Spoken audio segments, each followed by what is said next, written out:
66회 캠프가 다음 주에 있습니다. 이번에는 우리가 온라인으로 이제 캠프를 하게 되는데요. 2달 전만 해도 그 온라인 캠프가 가능할까 하면서 너무 막연했는데 우리 박영규 전사님, 또 우리 간사님들, 또 최순근 집사님, 또 여러 선생님들이 수고를 하셔서 거의 이제 기술적으로 이렇게 거의 다 이제 되었습니다. 이번에 캠프에 참석한 이제 학생들이 적은데 이번에는 그 온라인 캠프를 하는 자체가 중요하다고 생각됩니다. 오늘은 이제 줌으로 예배를 드리고 있는데 캠프 때도 줌으로 이제 예배를 드리게 돼서 오늘 테스트로 이렇게 줌으로 이제 함께 이렇게 스트리밍하고 같이 이제 하고 있습니다. 그래서 좀 우리가 좀 테스트하는 그런 이제 의미가 있는데요. 코로나 관련해서 좀 이야기를 좀 잠시 하겠는데요. 요즘 뉴스에서 BTJ 열방센터에 관한 뉴스가 많이 나오고 있습니다.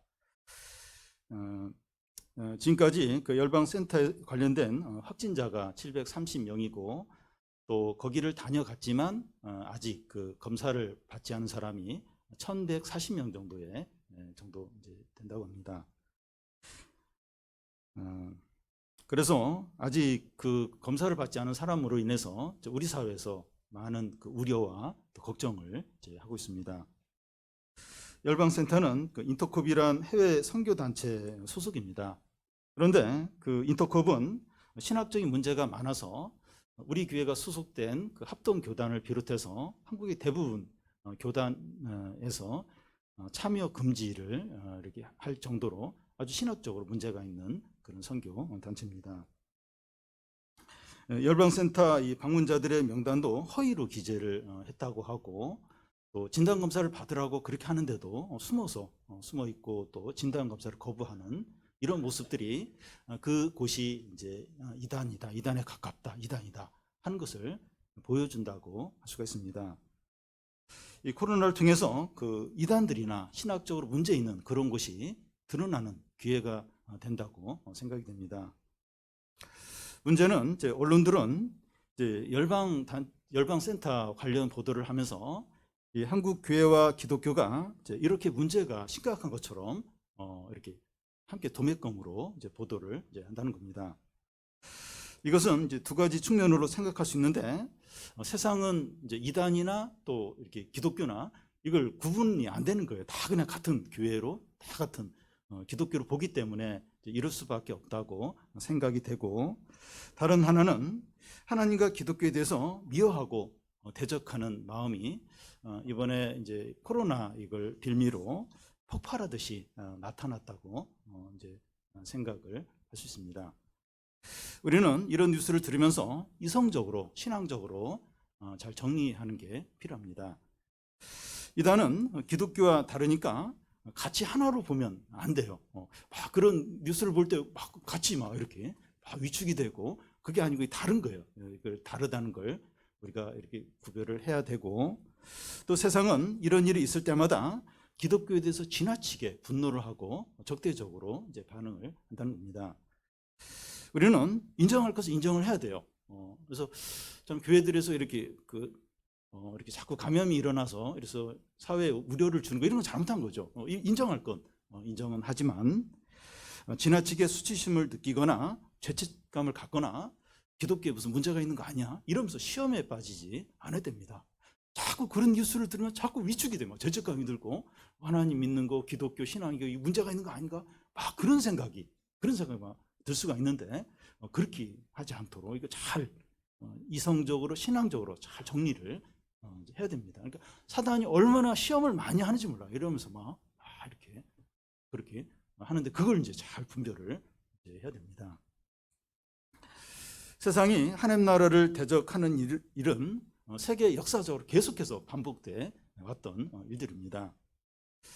이스라엘에 크게 대표적으로 2번 정도 이게 이방 나라가 이제 공격을 하고 또 이렇게 정복을 하는 이제 그런 일이 있는데, 이건 뭐랄까 세상이 뭐 하나님 나라를 대적한다 뭐 그런 의미도 있지만 또 심판의 의미도 같이 이제 갖고 있습니다.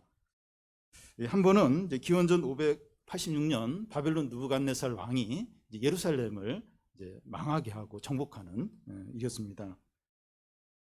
마지막 유다 왕이 이제 시드기야인데 끝까지 저항을 하다가 이제 그 성벽이 무너진 그 틈으로 밤에 도망을 치다가 붙잡혀요.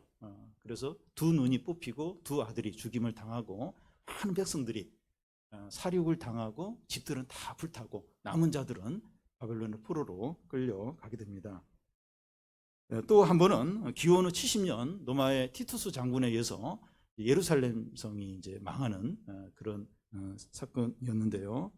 이 전쟁으로 110만 명이 학살을 당하고 성벽은 다 무너지고 또 많은 집들이 불타고 또 살아남은 사람들은 로마의 포로로 끌려갔습니다. 그런데 이 두 번의 경우는 다 하나님의 뜻이에요. 다 하나님의 뜻이기 때문에 그 이스라엘은 대항을 하면 안 되고 항복을 하는 게 하나님의 뜻인데 이스라엘은 그렇게 하지 않고 끝까지 어떤 민족적인 그런 어떤 민족주의에 빠져서 끝까지 대항을 한 거죠. 해서 그렇게 파멸하는 이제 그런 일이 크게 두 번 있었습니다. 지난주까지 살펴본 그 시편 78편과 이 시간 살펴본 79편은 서로 연결됩니다. 78편이 어떤 내용이 있는가 하면 하나님께서 애굽에 놓여 있던 그 이스라엘 백성들을 큰 능력으로 이끌어내시고 광야 40년 동안 인도하시고 보호하시다가 가나안으로 인도하셨습니다. 그런데 가나안으로 들어온 이스라엘 백성들은 우상 숭배에 빠지는 거예요. 그래서 에브라임 지파를 중심으로 한 북이스라엘은 망하게 되고 유다 지파를 택하여 다윗을 목자로 세워서 그가 하나님의 백성을 인도하도록 하셨습니다. 이 시간 살펴볼 79편의 내용은 그 유다 백성의 목자인 그 다윗이 죽은 이후에 유다 백성들은 이제 우상 숭배에 빠져요. 그러면서 이제 바벨론에 망해서 성전도 파괴되고 백성들은 포로로 이제 잡혀가게 됩니다. 그러니까 오늘 이 시편의 말씀의 배경이 이제 바벨론에 망해서 포로로 끌려가는 이게 이제 오늘 시편 말씀의 배경입니다. 이제 포로로 끌려간 유다 백성이 이제 하나님께 그들의 구원과 회복을 위해서 부르짖는 그런 내용들, 그래서 회복이 되는 그런 내용이 오늘 시편 79편의 내용입니다. 오늘 말씀은 하나님의 백성이 완전히 망한 것 같고 주위 사람들이 조롱하고 의지할 것이 아무것도 없을 때 하나님께서 회복과 구원을 어떻게 강구하느냐 하는 겁니다. 우리의 삶이 언제나 힘들었는데 코로나로 인해서 더욱 힘들어졌습니다. 뭔가를 해야 하려고 할 때 하려고 하면 코로나에 딱 걸려가지고 딱 중단을 해야 되는 이런 일이 반복이 되면서 너무나 이제 지치게 됩니다. 오늘 말씀을 통해서 우리의 마음과 삶과 신앙이 회복이 되는 그런 복된 시간이 되기를 바랍니다. 먼저 그 이스라엘의 패망을 살펴보겠습니다. 1절부터 4절까지인데 먼저 1절에서 3절까지 한 절씩 교대를 읽겠습니다. 하나님이여 이방 나라들이 주의 기업의 땅에 들어와서 주의 성전을 더럽히고 예루살렘이 돌무더기가 되게 하였나이다.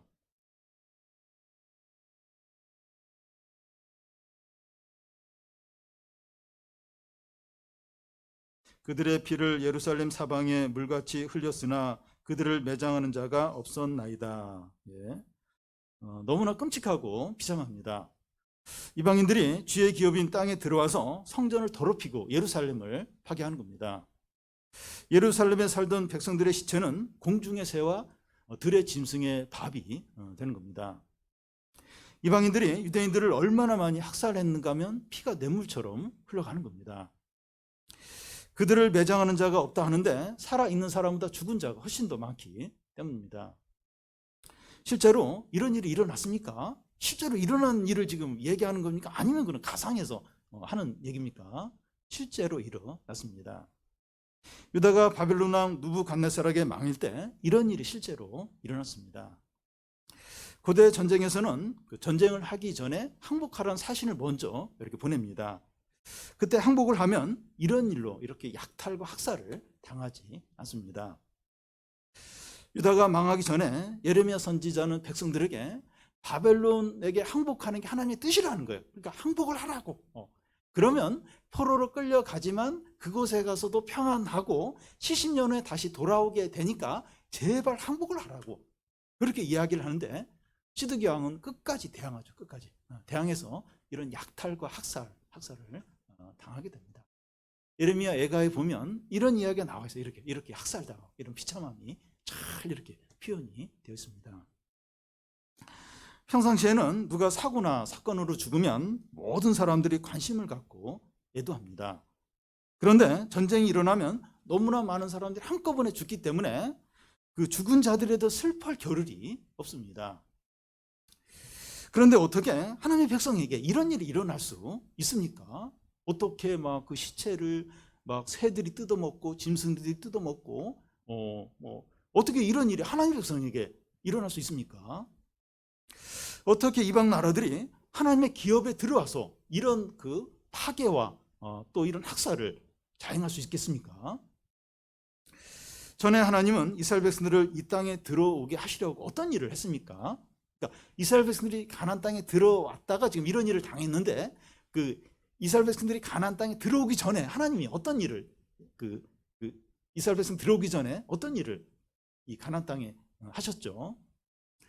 78편 55절에 보면 또 나라를 그들 앞에서 쫓아내시며 줄을 쳐서 그들의 소유를 분배하시고 이스라엘의 지파들이 그들의 장막에 살게 하셨도다. 하나님께서 이스라엘 백성을 가나안의 기업인 하나님의 기업인 가나안에 들어오게 하시기 전에 그곳에 살던 그 가나안 사람들을 쫓아냈는데, 이제는 하나님이 이스라엘 백성들을 쫓아내고 있는 겁니다.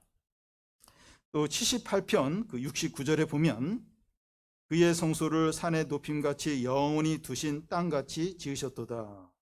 하나님께서 이 성전을 산의 높음같이 또 영원히 두신 땅같이 예루살렘을 지으셨는데, 이제는 이방 나라들이 성전을 더럽히게 이제 파괴하도록 그냥 놔두시는 겁니다.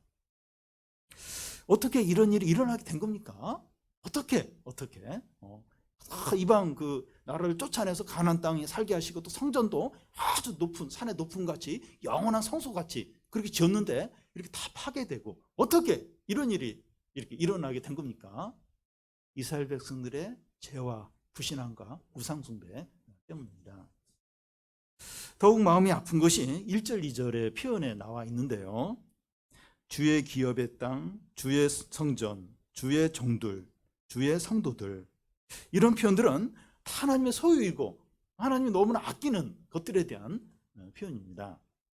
그런데 주의 기업의 땅이 침범을 당하고 주의 성전이 더럽혀지고 주의 종들의 시체가 공중의 새의 먹이가 되고 주의 성도들의 육체를 땅의 짐승의 밥이 되게 하신 겁니다. 전에 하나님은 예루살렘을 자기 눈동자같이 또 이스라엘 백성을 인장 반지같이 여겼고 그들을 내 손에 새겼다고 그렇게까지 말씀을 했습니다. 그런데 하나님께서 너무나 아끼고 소중한 것들을 더럽히고 파괴시키고 비참하게 버려두고 그렇게 죽도록 이렇게 놔두실 수밖에 없는 이유가 무엇입니까? 하나님의 백성들의 죄와 불신앙과 우상숭배 때문입니다.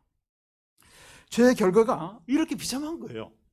인장반지같이 주의 성소고 주의 백성이고 그렇게 아끼는데 막 이 새와 들짐승의 밥이 되게 하고 막 짓밟히게 하고, 이 죄의 결과가 이렇게 무서운 거예요. 이렇게 무서운 겁니다. 여기서 죽지 않고 살아남은 자들은 어떤 취급을 받습니까? 7절에 보면 우리는 우리 이웃에게 비방거리가 되며 우리를 에워싼 자에게 조소와 조롱거리가 되었나이다. 그 당시로 보면 이제 바벨론 군대에서 이렇게 학살 당해서 죽은 자들이 있고 죽지 않고 포로로 이제 끌려간 자들도 있었습니다. 주인 민족들이 포로로 끌려온 유다 백성들에게 무슨 얘기를 하는가 하면 너희 하나님이 어디 있냐? 너희 하나님과 바빌론 신하하고 싸웠는데 너희 하나님이 졌구나. 신앙생활은 다 헛된 거네. 이렇게 될 줄 알았으면 우리가 믿는 신을 믿지. 이러면서 온갖 조롱과 조소를 하는 겁니다. 비참하게 죽든지 살아있어도 온갖 조롱과 무시를 당하면서 비참하게 살아야 했습니다. 주의 종들, 주의 성도들 너무나 존귀하고 복된 자들인데 욕심과 교만과 불신앙 때문에 이런 수치와 멸망을 당하게 한 것입니다. 참 이 교만과 이 불신앙 이게 얼마나 무서운지. 그 결과가 너무 비참하고 너무나도 수치스러운 겁니다. 다음은 하나님의 구원을 요청을 하는 겁니다. 5절부터 7절까지인데 먼저 5절을 보면 여호와여 어느 때까지니까 영원히 노하시리이까 주의 질투가 불붙듯 하시리이까. 이 시편이 쓰여질 당시는 유다가 바벨론에 망하여 남은 자들이 포로로 끌려간 상태입니다. 이 바벨론 군대에 의해서 성전이 파괴되고 백성이 죽임을 당하는 일이 과거이지만 그 영향은 시편 기자에게 여전히 계속해서 남아 있는 겁니다.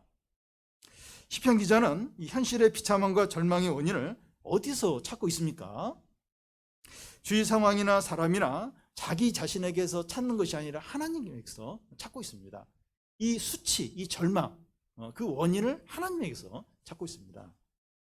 하나님의 진노와 질투에서 찾고 있습니다. 5절 끝에 보면 주의 질투가 불붙듯 하리이까 하는데 하나님께서 유다 백성들에 대해서 질투를 하는데 불붙듯이 질투를 한다는 겁니다. 그런데 여러분 질투라는 것은 이제 수준이 비슷한 사람 사이에 일어나는 것이지 수준 차이가 너무 이렇게 나는 경우에는 질투라는 게 이제 생기지 않습니다. 하나님과 우리 사이의 수준 차이가 너무 나서 하나님이 우리를 질투한다는 것은 말이 되는 게 아닌 것 같아요. 말이 안 돼요. 그런데 하나님이 우리에 대해서 질투를 한다고 하는 것은 하나님과 우리의 관계가 인격적이고 특별하고 헌신적인 관계라는 겁니다.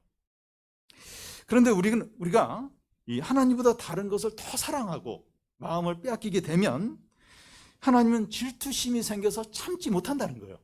도저히 못 참는다는 거예요. 불이 붙는다. 불이 붙는다는 겁니다. 근데 우리는 하나님과 관계를 가볍게 여겨요. 그리고 아주 이렇게 소홀히 여겨요. 하나님과 그렇게 중요하게 안 여기는데 하나님은 안 그러신 거예요. 우리에 대한 관계를 너무나도 특별하게 헌신적으로 인격적으로 그렇게 이제 여기시는 겁니다. 사랑하는 여인이나 부부 사이에 서로에게 집중하고 마음을 다해야 되는 그런 관계 이상으로 여기시는 겁니다. 그러니까 참 이렇게 사랑하는 연인 사이, 참 이렇게 서로 인격적이고 너무나 아끼는 부부 사이, 너무 민감한 서로에게 집중해야 되고 부부가 이렇게 가다가 이제 이렇게 남편이 이렇게 옆에 예쁜 아가씨 이렇게 들어보면 부인이 팍 찌르죠. 뭐 보냐고. 못 참는 거예요. 그러니까 그렇게 서로에 대해서 계속 집중을 해야만 되는, 조금이라도 마음을 다른데 하면 안 되는, 그러면 서운해 여기는 하나님과 우리 관계는 그 이상이란 그 이상. 훨씬 더 민감한 것이다. 시편 기자는 우리의 우상 숭배로 하나님께서 질투하셔서 진노가 불타오르고 있는데 언제까지 진노하시겠습니까? 영원히 하시겠습니까? 이제 중단하시고 회복시키시고 구원을 해달라는 겁니다. 시편 기자는 현실의 어려움과 비참함과 절망이 해결되는데 가장 우선적으로 필요한 것이 하나님께서 진노를 거두시고 은혜를 베푸시고 구원하시는 거, 여기에 있다고 믿고 있습니다. 여러분, 우리의 현실 문제도 그렇고 참 한국 교회 문제도 그러합니다. 이 코로나가 오기 전에도 먹고 살기 힘들고 청년들이 취업하기가 어려웠는데 이 코로나라는 큰 바위가 위에서 지누르니까 죽을 것 같은 거예요. 자영업자도 죽을 것 같은 거예요. 청년들의 취직은 더더욱 이제 불가능할 정도로 어려워졌고, 교회도 코로나 이전에 어려웠어요. 이렇게 막 전도도 안 되고 약했는데 코로나로 인해서 많은 교회들이 문을 닫고 교회들이 무너지고 있어요. 그런 교회들이 얼마나 많은지. 그러니까 막 신앙과 믿음의 경계에 있던 사람들이 코로나 전에는 그래도 막 이렇게 한 번 안 나가면 그 다음 주에라도 나가고 그랬는데 그런 경계에 있는 사람이 완전히 그냥 세상으로 가버리는, 완전히 신앙에서 떠나버리는 그런 지금 상황에 더 있는 겁니다. 우리의 현실 문제나 신앙 문제나 교회 문제를 해결하기 위해서 어디서 시작을 해야 됩니까? 하나님으로부터 시작해야 합니다. 교회는 주님의 교회고 우리는 주님의 자녀이고 우리의 직장과 생업은 주님의 기업인데 왜 이런 어려움과 위기를 맞고 있습니까? 또 주님의 자녀, 우리 주님의 내 회사나 또 생업이나 다 주님의 기업인데 왜 이런 위기와 어려움을 지금 겪고 있습니까? 왜 이런 어려움을 겪어야 됩니까? 그동안 우리의 마음이 세상과 안정과 재미와 욕심에 빠져 있지 않았나 돌아보는 겁니다. 우선순위가 다른 것에 가 있고 무늬만 신자이고 형식적인 신앙생활을 하지 않았나 돌아보는 겁니다. 하나님은 질투하시는 분이에요. 질투하시는 분. 그러니까 우리 마음속에 눈도 안 돌아갔어요. 행동도 안 해요. 근데 마음으로 막 이렇게 다른 걸 막 좋아하는 거예요. 빼앗겨. 그거에 대해서 아세요. 사람은 몰라요. 부부 사이도 몰라요. 연인 사이도 몰라요. 이렇게 생각으로 막 이렇게 하는 몰라요. 근데 하나님 다 하시는 거예요. 그것까지 하시고 질투를 이제 하시는 겁니다. 우리의 마음과 뜻과 힘과 목숨을 다하여 하나님을 사랑하지 않으면 불붙듯이 막 질투를 막 힘들어 하시는 거예요. 어떻게 쓰든지 막 우리 마음을 돌이키려고 어려움을 막 주시려고 하시는 거죠. 그동안 코로나가 조금 나아지다가 다시 이제 확산되는 경우가 몇 번 있었습니다. 요즘은 다행히 좀 이렇게 줄어드는 상황인데 이게 언제 이렇게 끝날지 아무도 모르고 하나님만 아십니다. 여호와여 어느 때까지니까? 어느 때까지니까? 어느 때까지 진노하십니까? 어느 때까지 진노를 하시려고 하십니까? 이게 언제 주님 언제까지 진노를 하시고 언제까지 이렇게 하십니까? 하시려고 하십니까? 우리는 하나님께서 이 재난을 해결해 주시기를 구하기 전에 우리의 욕심과 교만과 불신앙을 회개하고 돌이켜야 합니다. 우리는 다 이렇게 길 줄 몰랐어요. 그냥 한 4월, 5월 정도면 한두 달 일하다가 그치겠지. 전혀 우리 기대를 완전히 빗나가 버렸어요. 그래서 빨리 이걸 종식해달라고, 끝내달라고, 너무 힘들다고. 그것도 구해야겠지만 그것부터 그 이전에 회개. 우선순위도 다시 돌아보고 하나님 관계 어떠한가. 하나님이 지금 질투를 하셔가지고 우리 특히 불신자는 두 번째 치고라도 믿는 사람들 너희들의 마음이 어디 있느냐, 우선순위에 어디가 있느냐, 그거 돌이켜라. 그거 돌이키기 전에는 내가 이 진노를 거두지 않겠다. 지금 그러고 기다리고 계시는지 모르겠습니다. 그래서 참 빨리 좀 돌이켜야죠. 이 문제, 하나님과 우리의 방해되는 거 빨리, 이게 제일 우선이라고 생각이 합니다. 시편 기자가 그렇게 하고 있어요. 8절 앞에 보면 우리 조상들의 죄악을 기억하지 마시고, 또 9절 끝에 보면 우리 죄를 사하소서. 지금 이 하나님의 진노와 이 그 불타는 이 질투를 이제 이걸 이렇게 회복하기 위해서 죄 문제예요. 지금 죄를 용서해 달라고 지금 회개를 하고 있어요. 우리 조상들의 죄를 기억하지 말아 달라고 지금 회개 기도를 하고 있습니다. 현재 우리 상황이 아무리 절망적이고 힘들다 할지라도 죄가 생각나고 진정으로 회개한다면 소망이 있습니다. 그럼 이거.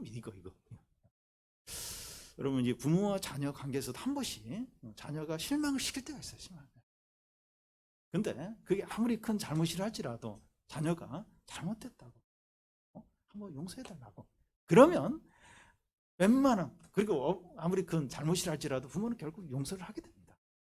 하물며 하나님 관계는 더더욱 그래요. 우리가 아무리 절망적이고 힘든 상황에 있다 할지라도 죄가 생각이 나요. 진정으로 회개하면 소망이 있어요.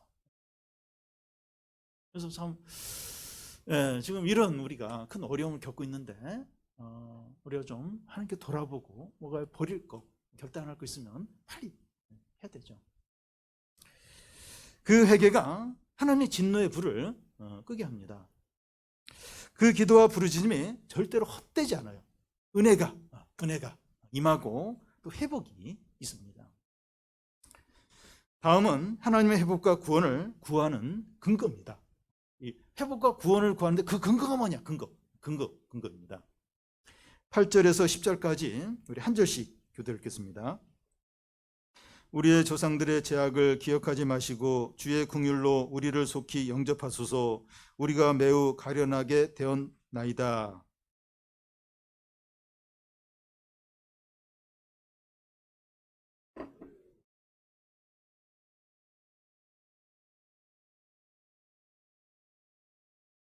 이방 나라들이 어찌하여 그들의 하나님이 어디 있느냐 말하나이까. 주의 종들이 피 흘림에 대한 복수를 우리의 목전에서 이방 나라에게 보여주소서. 예. 시편 기자가 진정으로 회개한 후에 하나님의 구원을 간구하면서 의지하는 근거는 세 가지입니다. 하나는 주의 긍휼을 의지하면서 회복과 구원을 요청을 합니다. 8절 중간에 보면 주의 긍휼로 우리를 속히 영접하소서. 우리가 매우 가련하게 되었다는 겁니다. 여기서 긍휼이란 엄마가 어린 아기를 대하는 마음을 가리킵니다. 주님이 우리를 엄마가 어린 아기를 따뜻하게 맞아주고 품어주는 것처럼 속히 받아달라는 겁니다. 우리가 아주 불쌍하고 비참하게 되었다는 거예요.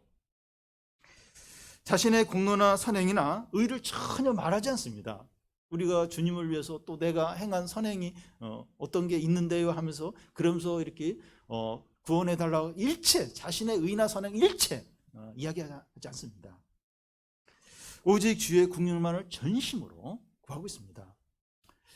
우리도 이제 기도할 때 나는 잘한 것이 진짜 하나도 없습니다. 하나도.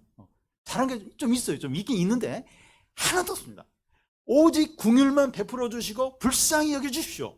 이렇게 간절히 기도하는 거예요. 그렇게 하면 기도하는 거예요. 그 기도가 얼마나 참 힘이 있고 하나님이 이렇게 그 기도를 얼마나 좋아하시는 거예요. 진짜 잘한 거 아무것도 없고 그냥 긍휼 불쌍히만 이어달라고 그렇게 간절히 그냥 쫙 엎드려가지고 그렇게 기도하는 거죠. 그러면 이제 회복과 어떤 구원이 이제 나타나게 됩니다. 두 번째 근거는 주의 이름을 위해서 해달라는 거예요. 주의 이름을 의지해서 이 회복과 구원을 해달라는 거죠.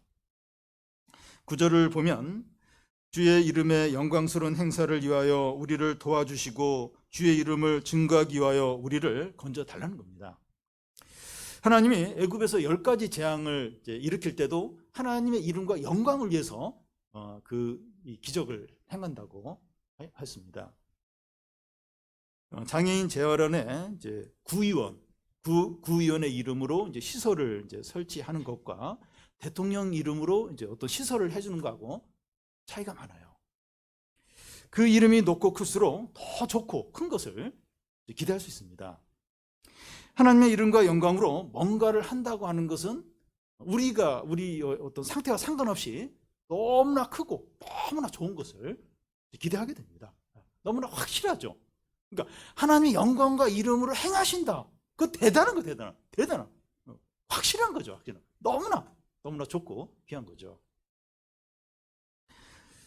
우리가 기도할 때 그 예수님의 이름으로 기도합니다 이렇게 하면서 마치는데 내가 지금 막 기도하는 게 그 기도하는 것에 대해서 예수님의 이름으로 도장을 찍는 거예요. 이 기도는 내가 기도하는 게 아니라 예수님이 기도하는 겁니다. 그리고 내 기도에 예수님의 도장을 딱 찍는 거예요. 그럼 예수님의 기도가 이제 되는 거죠. 우리가 기도할 때 우리의 상태가 어떠한가, 또 내가 얼마나 잘했나 하는 것에 매이지 말고 하나님의 이름과 영광을 위해서 이렇게 해달라고 기도하는 겁니다. 여러분 이렇게 기도해 본 적 있습니까? 그러니까 내가 뭘 했는데요, 내가 뭘 잘했는데, 또 내가 뭘 못했는데 뭐 이런 거 상관없이 하나님의 이름과 영광을 위해서 이 일을 해달라고, 일을 이뤄달라고 이렇게 기도를 하는 겁니다. 우리의 이기심과 욕심으로 이렇게 이제 기도하면 안 되지만 꼭 필요하고 의미 있는 것에 대해서 이렇게 기도하는 거예요. 그러니까 또 이기심으로 인해서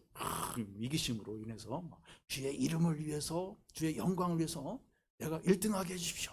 시험 합격하게 해주십시오. 또 뭐 돈 많이 벌게 해주십시오. 이건 이기적인 거죠. 근데 그런 거 말고 진짜 꼭 필요하고 의미 있고 좀 가치 있는 그런 일을 위해서 주의 이름과 주의 영광을 위해서 일을 이루어달라고 다 기도하는 거죠. 그 응답이 되죠. 큰 능력이 나타나죠. 세 번째 근거는 믿지 않는 자들이 조롱하지 않도록 하기 위해서 회복시켜주고 구원을 해달라고 구하는 겁니다. 10절인데 이방 나라들이 어찌하여 그들의 하나님이 어디 있느냐 말하리니까. 믿지 않는 사람들은 하나님이 보이지 않으니까 믿는 사람들의 상황을 보면서 하나님을 평가하게 됩니다. 만약에 믿는 자들이 계속 고난과 비참한 가운데 있으면 불신자들은 하나님 무능하시네, 무관심하시네, 사랑이 없네 이렇게 여긴다는 겁니다. 믿음으로 살지만 이 고난 가운데 있는 성도를 높여준 거예요. 높여주시고 교만하고 악한데 승승장구한 사람을 낮추는 거예요. 이런 일을 통해서 세상 사람들이 하나님이 살아계신가 보다 이러면서 조금이라도 하나님을 인정하고 두려워하게 되죠. 그러니까 그렇게 해달라고 구하는 겁니다. 이렇게 좀 높여주시고 좀 이렇게 악하고 교만한 자는 낮춰주시고, 그래서 좀 믿지 않는 사람들이 하나님 살아계시다는 걸 좀 느끼게 해달라고 이제 구하는 겁니다. 우리도 이제 이런 기도를 이제 할 수 있어요. 주위에 이제 믿지 않는 사람들이 많은데 우리 신앙에 대해 조롱을 해요. 그렇게 무시를 이제 하는 겁니다. 그들에게 하나님이 살아계신 것을 이제 나타내려면 뭔가 눈에 보이는 것이 있어야 되죠. 그래야 이제 하나님을 인정하니까. 그래서 우리의 삶이나 하나님 하는 일을 통해서 하나님이 살아계시다 하는 것을 나타내 주십시오 하고 기도하는 겁니다. 내가 하는 일, 내가 나의 삶 가운데서 구체적으로 눈에 보이게 그 하나님 살아계시다 하는 것을 나타내 주십시오. 지금 주위 사람들이 너무 무시를 합니다. 신앙을 조롱하고 하나님을 막 비난하고 너무 이렇게 무시를 하는데, 내가 하는 일, 내 분야에 나의 삶 가운데서 하나님 살아계시다는 걸 나타내 주십시오. 이런 기도를 할 수 있습니다. 우리 자신이 인정받기 위해서 이런 기도를 하는 것이 아니라 하나님이 드러나도록 그렇게 기도할 때 놀라운 응답이 나타납니다. 좋은 기도예요. 그러니까 내가 좀 너무 무시를 당하는데 내 좀 이름을 좀 높여주십시오. 그런 차원이 아니고 참 하나님이 좀 영광 받으시고 하나님 살아계시다는 걸 좀 저의 삶의 어떤 구체적인 걸 통해서 드러내 달라고. 그런 기도는 좋은 기도죠. 하나님 들어주십니다. 얼마든지 그렇게 하세요. 그래서 그 전에는 그렇게 막 무시하고 또 막 함부로 대하다가 참 이렇게 연약한 성도의 삶 가운데 놀라운 기적 같은 그런 일이 통해서 다시 막 이렇게 참 하나님을 인정하고 또 그 성도도 귀하게 여기고 그런 경우들이 있습니다. 이 모든 것을 한마디로 요약을 하면 하나님의 뜻과 이름과 영광을 위해서 기도하라는 겁니다. 이게 제일 좋은 기도예요. 하나님의 뜻과 하나님의 영광과 하나님 이름을 위해서 기도하는 겁니다. 그러면 하나님 나라도 임하고 우리도 나도 살게 됩니다. 하나님 나라는 임하고 나는 그냥 죽고 그냥 비참하게 되고 망하고 그렇게 안 돼요. 이런 기도를 하면 이런 식으로 우리의 삶 가운데 하나님이 함께 나타나요. 어떤 이렇게 모두 좋은 어떤 놀라운 일들. 그럼 나도 사는 거죠. 그래서 제일 좋은 기도가 이게 하나님 나라와 하나님 영광과 하나님의 이름. 지금 저는 망해도 좋습니다. 나는 뭐 욕먹어도 괜찮아요. 나는 뭐 이렇게 실패해도 괜찮아요. 근데 하나님의 이름이 높임을 받고 하나님의 뜻이 이루어지게 해 주십시오. 그러면 하나님의 뜻이 이루어지면서 우리도 존귀하게 돼요. 우리도 살게 돼요. 그리고 우리도 또 거기서 어려움에서 건짐을 받게 됩니다. 그런데 다들 힘든데 더 힘든 사람이 있습니다. 그들을 위해서 집중적으로 이제 기도를 해야 합니다. 11절에 그런 자들이 나오는데, 갇힌 자의 탄식을 주의 앞에 이르게 하시며 죽이기로 정해진 자도 주의 크신 능력을 따라 보존하소서. 이 갇힌 자의 탄식이라고 하는데, 여기서 갇힌 자는 이 바벨론 포로로 잡혀간 자들이라고 볼 수 있습니다. 그들의 탄식이 주의 앞에 이르게 하시며 이제 하는데, 하나님께서 그들의 탄식을 들으셨다는 겁니다. 그래서 그 에스라서와 이제 느헤미야서에 보면 바벨론 포로에 끌려갔던 자들이 예루살렘에 돌아와서 성전과 예루살렘 성벽을 다시 쌓고 유다 공동체가 다시 세워지는 것을 볼 수가 있습니다. 그게 이게 응답이에요. 갇혀있던 자들이 이렇게 그들의 어떤 탄식을 하나님이 들으시고 응답하시고, 그래서 예루살렘에 돌아와서 다시 어떤 걸 회복이 되는 그 탄식을 들으신 거죠. 여기서 죽이기로 정해진 자는 그 에스더에서 나오는 모르드게와 유다 백성을 가리킨다고 볼 수 있는데요. 이 절대 권력을 쥐고 있던 하만이 모르드게와 유다 백성들을 완전히 몰살하려고 그렇게 음모를 이제 꾸몄는데, 그래서 이제 유다 백성하고 모르드게는 죽을 수밖에 없죠. 몰살할 수밖에 없는데, 죽이기로 정해진 자도 주의 크신 능력으로 보존하소서 하는 기도대로 모르드게와 유다 백성은 기적적으로 구원을 받아요. 근데 하만은 그 모르드게를 죽이려고 했던 그 장대에 달려서 하만은 이제 죽게 되죠. 하나님의 백성의 기적적인 구원은 그 대적하는 자들의 심판과 함께 나타납니다. 이 구원과 심판이 동시에 일어나요. 하나님의 백성이 구원받을 때 대적하는 자들은 심판받는, 이렇게 동시에 같이 일어납니다. 그래서 그동안 하나님의 백성을 대적하는 자들은 어떻게 됩니까?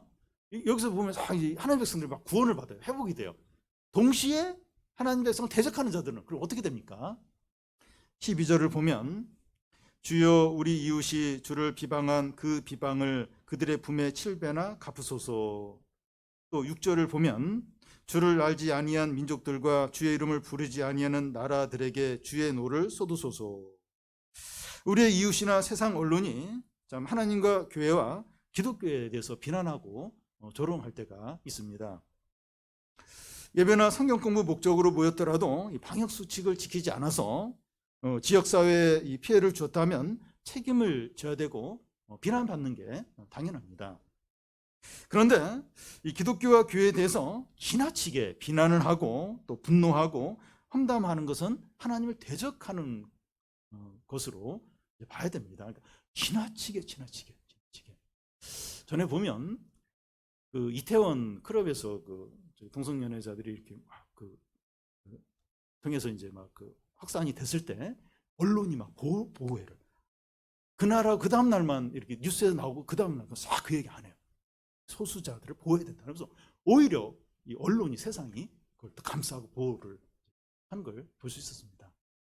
그리고 얼마 전에 그 막 술집에서 새벽같이 막 술을 막 퍼마시고 막 이래가지고 막 그게 막 언론에 보도가 된 적 있어요. 근데 그런 부분에 대해서는 살짝 그냥 이렇게 그냥 하고 그냥 넘어간데 교회에 대해서는 뭐 지나치다 싶을 정도로 막 그렇게 하는 걸 이제 볼 때가 있습니다.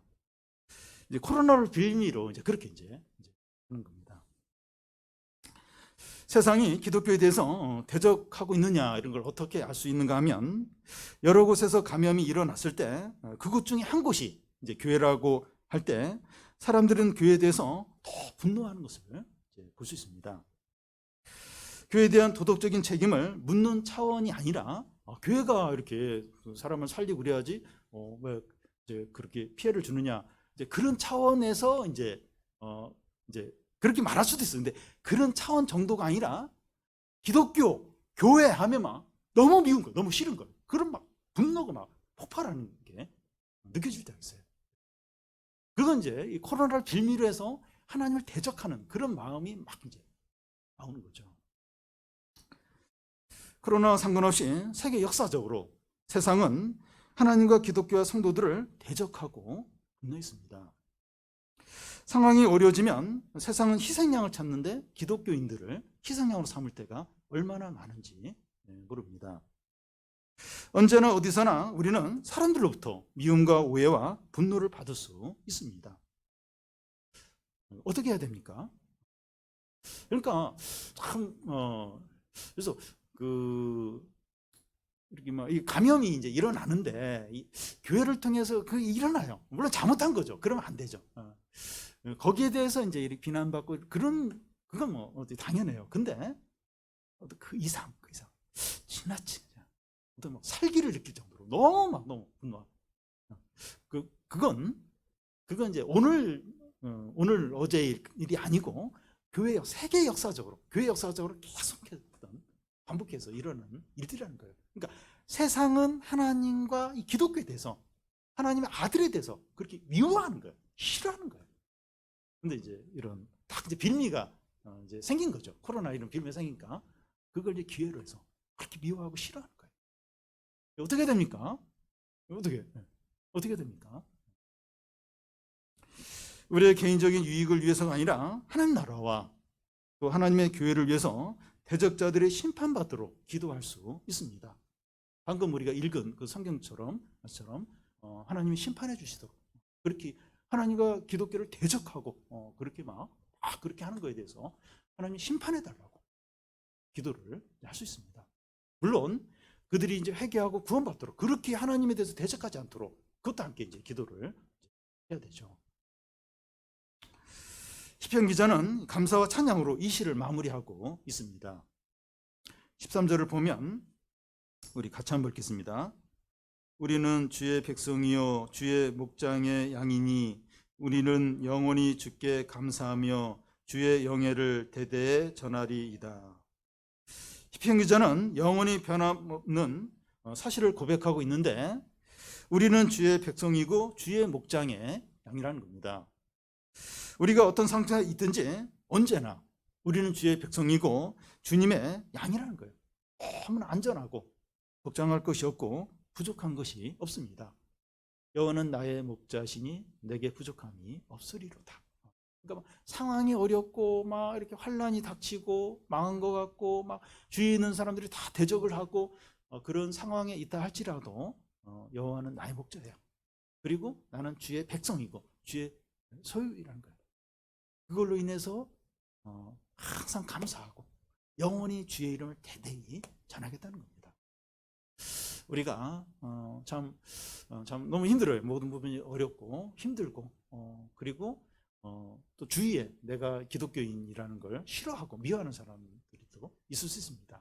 그렇지만 내가 주의 백성이고 주의 자녀이고 주님의 양이고 주님이 나의 목자이시고 이걸 생각을 하면서 언제든지 이 회복과 구원을 구할 수 있는 겁니다. 주의 이름으로. 그래서 항상 감사하고 주의 이름을 전하고 주님께 찬양하는 성도들이 다 되시기를 바랍니다.